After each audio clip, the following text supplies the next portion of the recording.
If you want to lock apps on OPPO Reno 15 Pro, you just have to go to Settings. Next, in Settings, search for Security and Privacy.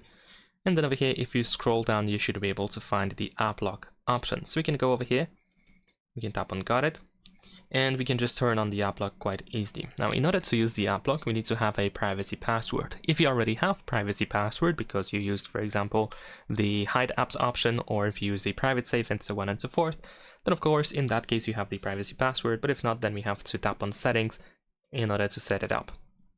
So we can choose the password that we want to use for the privacy features. We need to enter our password twice in order to continue, and then you can also use your OPPO account and link it with the privacy password, so you can recover the password in case you forget it. If you don't do that, you can also use the recovery email or security question.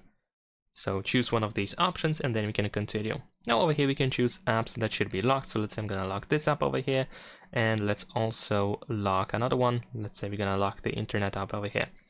Now if you try to open any of these apps that I locked, as you can see, we have to use the privacy password. Leave a like and subscribe.